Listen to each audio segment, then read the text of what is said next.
ادامه برنامه‌های رادیوی تاجیکستان.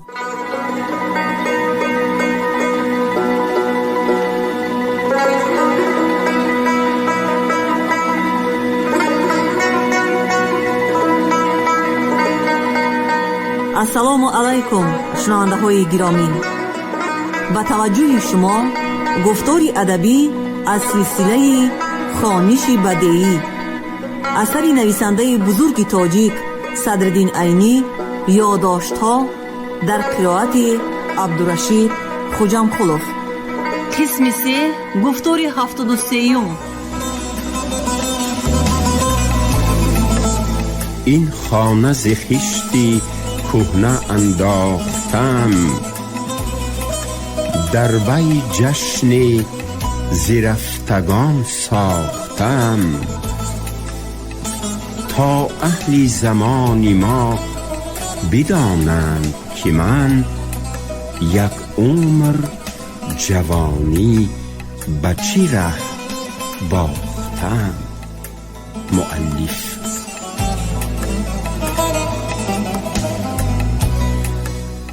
صحبت ما و حیرت در اول ملاقات مانند دوستان دیرینه شد و او از من شعر خودم را پرسید.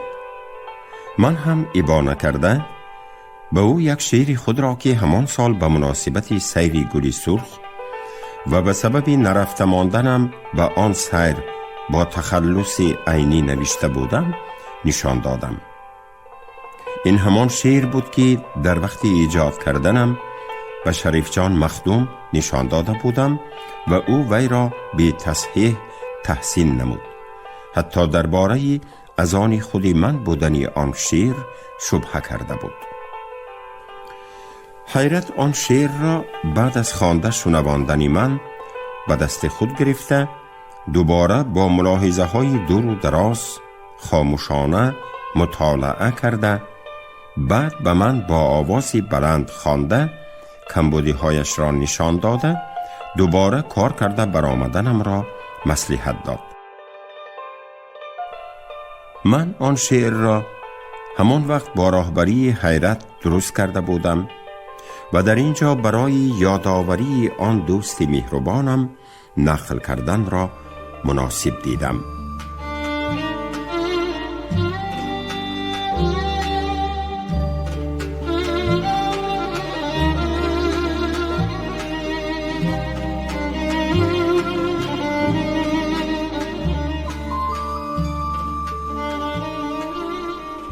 گلی سرخ.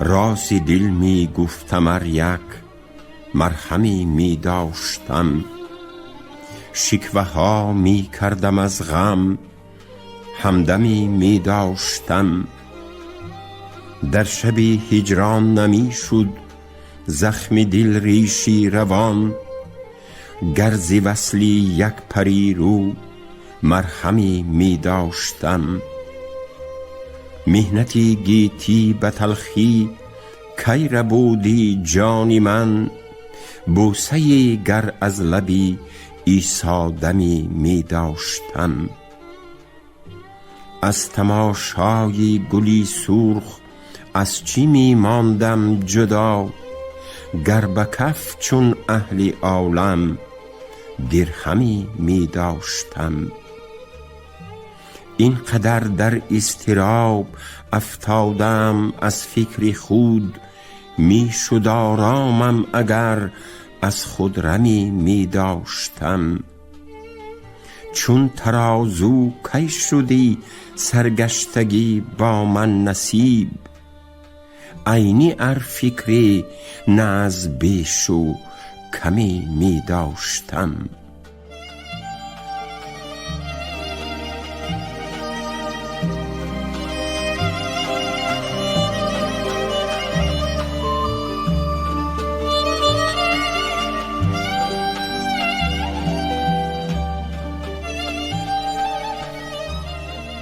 حیرت هم در آن ملاقات اولین یک چند غزلی خود را از یاد خوانده به من شنوانید و به مناسبت هایی که در رفت صحبت می برآمدند قصیده های 40 بیتی استادان گذشته را بی هیچ دقیقه خوری و ملاحظه از یاد خوانده می‌داد. از این خصلتش معلوم می شد که او قوه حافظه فوق العاده دارد. او در آن صحبت از قاعده های عروض، از صفت های شعری و دیگر نازکی های ادبیات با تفصیل و آسان فهم کرده گپ می زد و از شعرهای استادانی گذشته به هر قول خود به طرز مثال شاهد و نمونه می آورد. من در همان ملاقات اولین به قابلیت و معلومات فوق العاده او پی بردم و نظر به عقیده خودم آن کسی که من برای راهبری خود در شعر از بین شاعران و شعرشناسان کلانسال آن زمان می جستم، همین خردسالی خرد جسته بود. او با من همسال و هم درس بود. با همه این من او را از همان روز سر کرده استاد خود قرار دادم و در دل خود گفتم: یار در خانه و ما گرد جهان می گردیم، آب در کوزه و ما تشنه لبان می گردیم. من در آن صحبت از شعرهای خود حیرت که در همان وقت خوانده بود یک غزل را گرفته ماندم، اما او با همه آن قوت و اقتداری که داشت نمی خواست که مردم او را به صفت شاعر شناسند.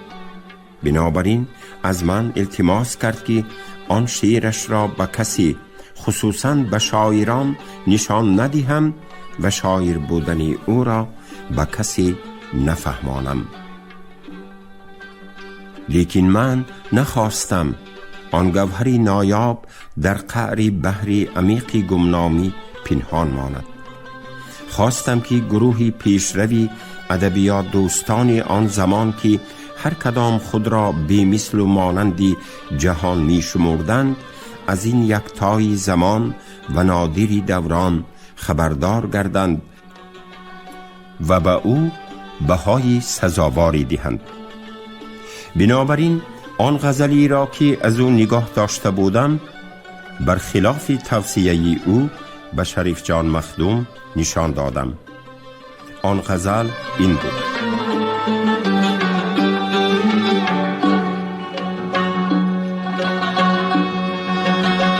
مناظره.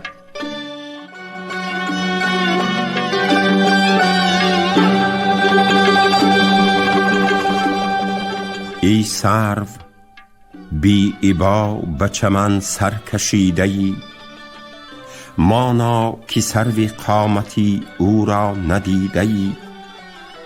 آرامی سروی من بود از جوی باری چشم، ای سروگر تو بر لبی جو آرمیده‌ای.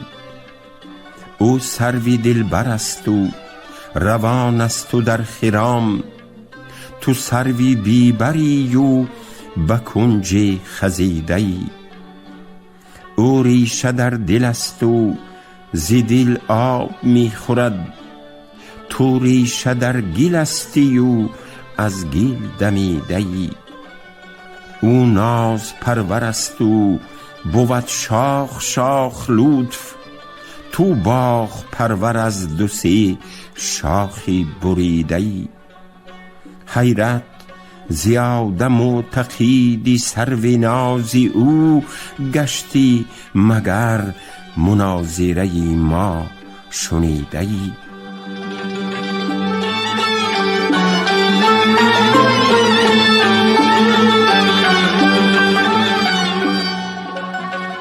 این غزل به بالای این که روان، ساده، همه فهم، همه کلمه هایش دلچسب بوده، با کمال مهارت برگزیده شده و در جای خود مانندی نگینکاری های نادیرکارانه شینم شده اند، یک اعلانی مبارزه بود بر ضد تشبیه های غیر طبیعی آبشسته شاعرانی گذشته که تا آن زمان از طرفی تقلیدچیان آنان تکرار می یافتند.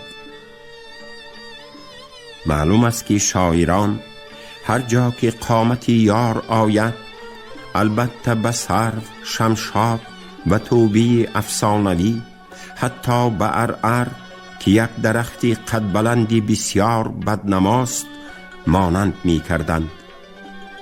حیرت در مناظره خود از آن درختان سرو را که بهترین آنها حساب می یافت گرفته محل بحث خود قرار داده بود و با صنعت شعریه در پیش قد یار هیچ گونه زیبایی نداشتنی وی را با موفقیتی تمام اثبات کرده بود.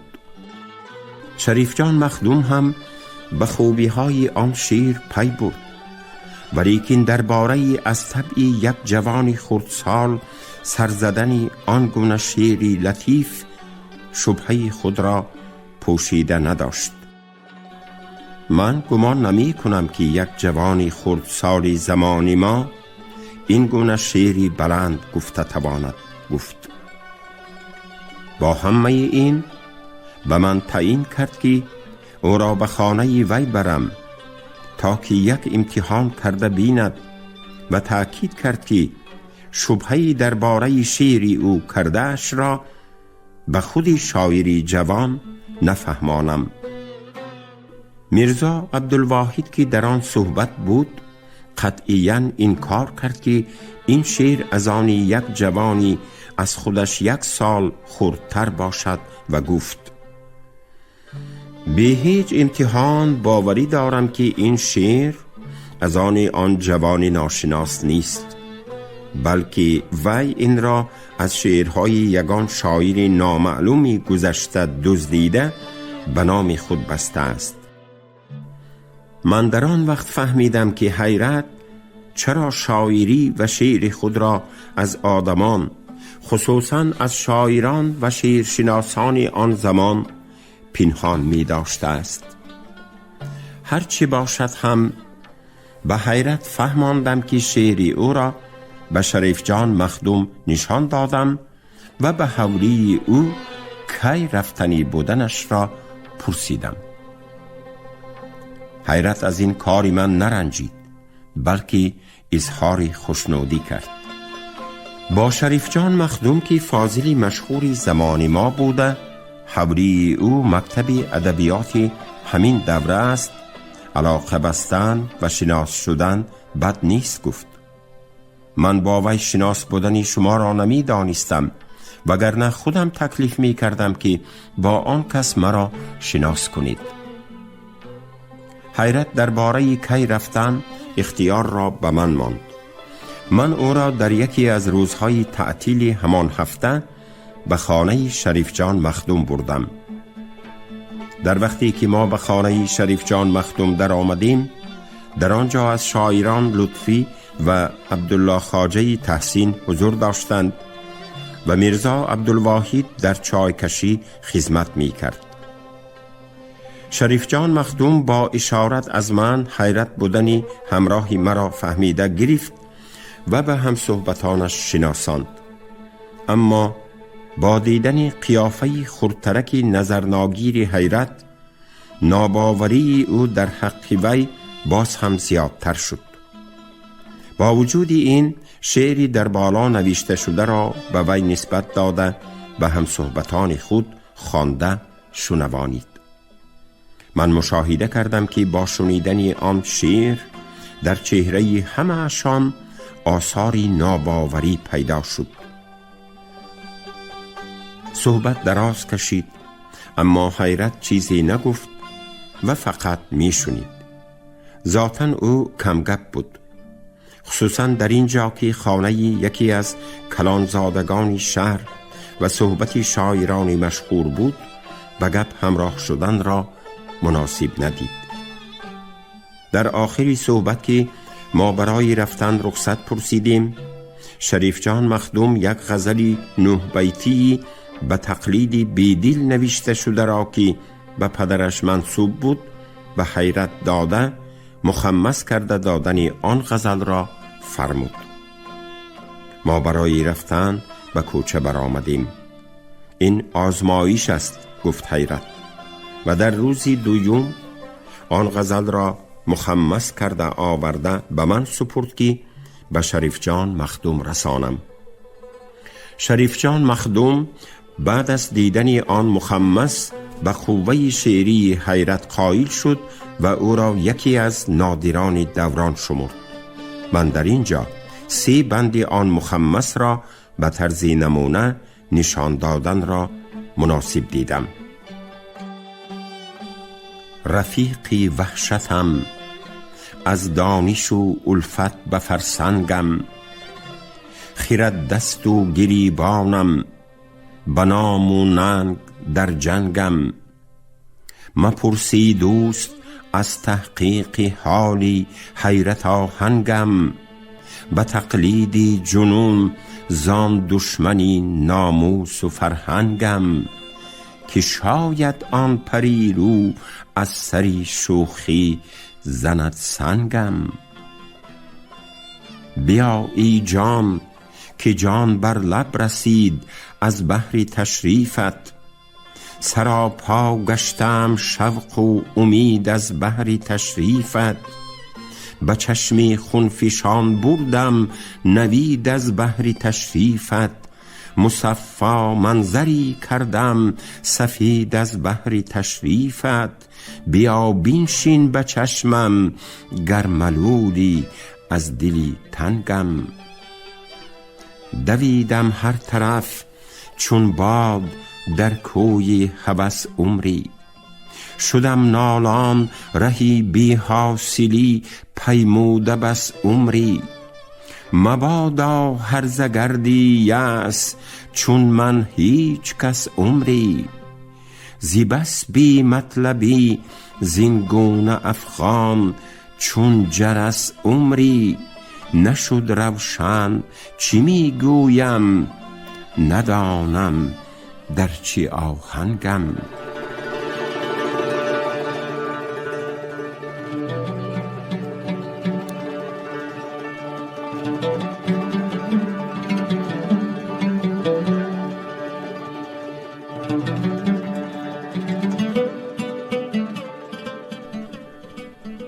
اسلوبی مصرع‌هایی که حیرت در این مخمس همراه کرده است ضد اسلوبی خودی اوست. او شعر را بسیار ساده و بی طمطراق می نوشت، اما از آنجا که شعری مخمس کرده شدنی با اسلوبی بیدل نوشته شده بود، او مجبور شده است که در مخمس اسلوبی همان شعر را پیش گیرد. کمال مهارت حیرت در این است که به تقلید کامیاب شده است، زیرا با اسلوبی غیر اسلوبی خود چیز نوشتن بسی دشوار است. با تأثیر این صحبتی که حیرت در غیب خود از شریف جان مخدوم تحسینی بلند شنید، میرزا عبدالواحد که تا آن وقت فقط به مشق نثر به این شانویسی مکاتبات مشغولی می کرد، به شاعر شدن هم کوشش نمود.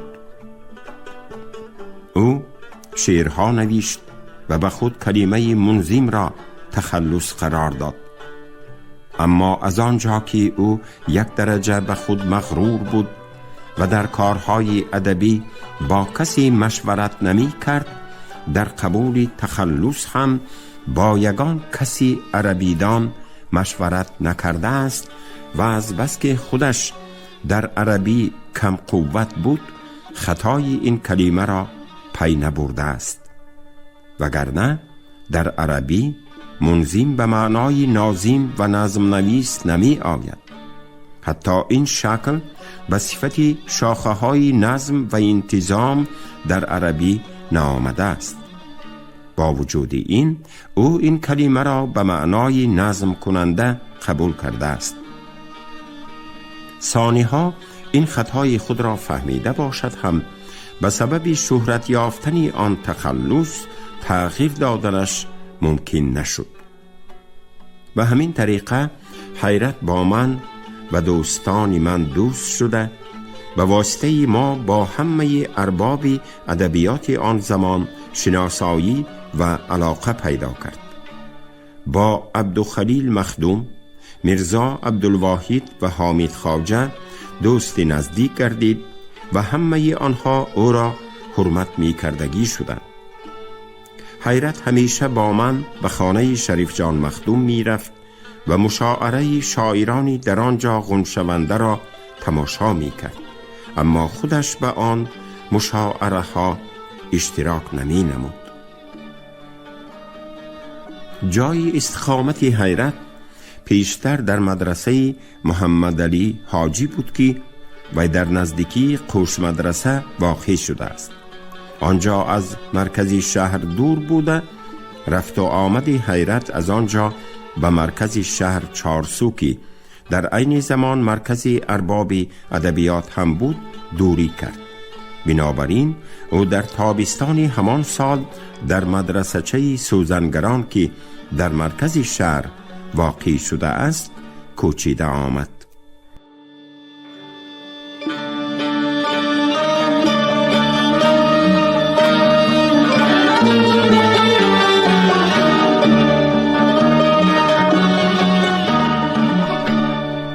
ترجمه حال حیرت.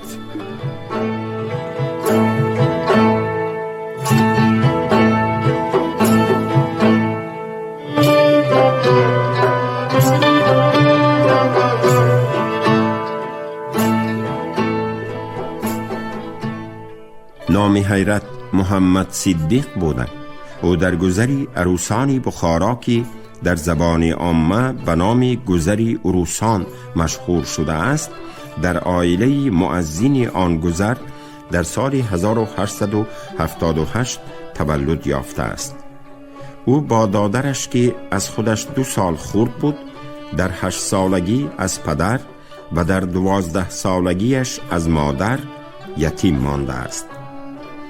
به حیرت از پدر و مادر یک حولیچه بیرونی، یک خانناک و یک حجره از مدرسه سوزنگران میراث ماند. او با درآمدی از وقف آینده آن حجره ها که بسیار ناچیز بود زندگی نموده، دادرش را هم پرورش کرد. حیرت که صاحب استعدادی بلند بود، در مکتب گذری خود خوانده خوش‌سواد و خوشخط شده برآمد و در درس‌های مدرسه با وجود اهمیت ندادنش همه وقت از شریک درسانش پیش بوده، هر درس را با یک دیدن و یا شنیدن از خود می کرد. بنابراین به انتخاب استاد هم آنقدر اهمیت نداده، به اولین مدرسی که به او واخورده است فقط برای رسمیت شاگرد شده است و بیشترین درس ها را با مطالعه خود از خود کرده است. از استادان رسمی داماللای کنجکیش ملا عبدالکریم بلخی و داماللای درسخانگیش ملا حامد عرب بود که هیچ کدام آنها شهرت علمی نداشتند و با ادبیات هیچ علاقمند نبودند. حیرت هرچند با من هم درس باشد هم ما در پیش یگان مدرس با هم شریک درس نشده ایم. با وجود این او در صرف و نحو زبان عرب و در منطق مهارتی تمام پیدا کرده بود. حیرت بعد از 15 ساله شدن مانند ملا بچگان دیگر از حوری به مدرسه کوچیده اولین بار در مدرسه محمد علی حاجی که به حوریش نزدیک بود استقامت کرده است و بعد از آن چنان که در باب بالا قید شد به مدرسه سوزنگران به حجره میراثی خود کوچید. در آن وقتها دادر حیرت کورسواد بود و بنابر خواهش اهل گذر به سبب قدردانی پدرش مؤذن گذری خودشان تعیین شده بود. بنابراین از برادرش جدا شده مستقلانه زندگانی سر کرد. با همین سبب 2 حجره میراثی در بین 2 برادر تقسیم شده، حجره مدرسه محمد علی حاجی به دادرش و حجره مدرسه سوزنگران به خودش رسید.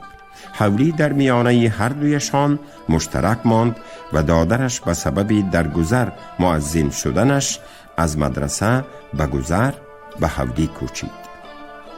حیرت با وقف همان حجره که در مدرسه سوزنگران بود و در یک سال 200 تنگه 30 سوم درآمد داشت، با سختی زندگانی می کرد. کتاب‌های درسی و ادبیش همگی امانت و عاریتی بوده و خریده گرفتنی کتابی اقتدار نداشت.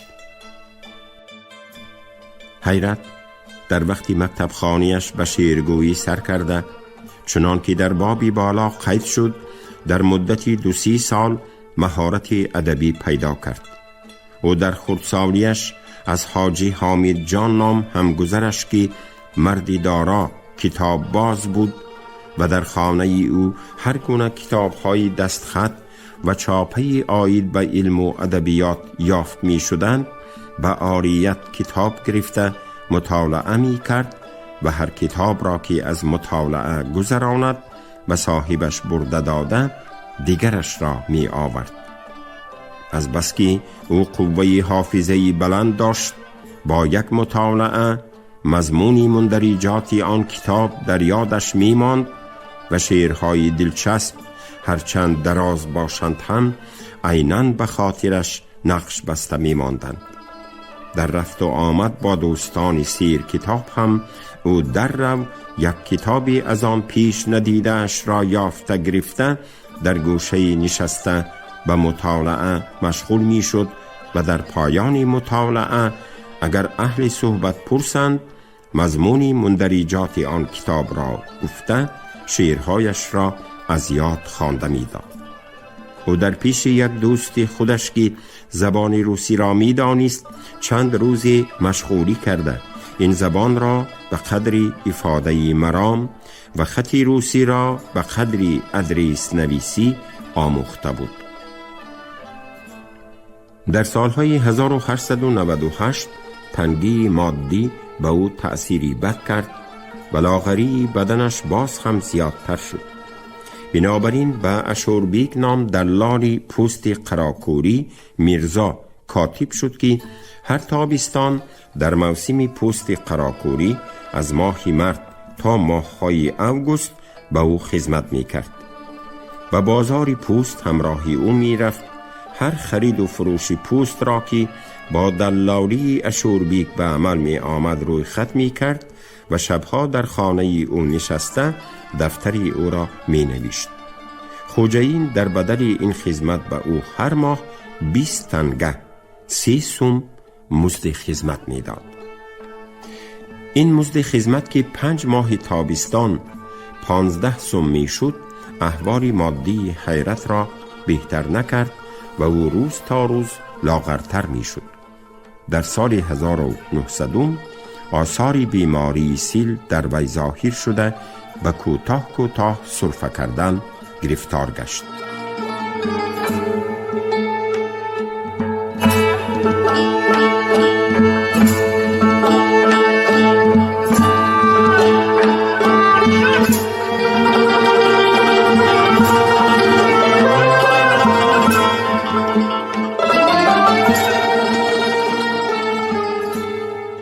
شما گفتار 73 رو از روی اثری نویسنده بزرگ تاجیک صدرالدین عینی یادداشت‌ها شنیدید.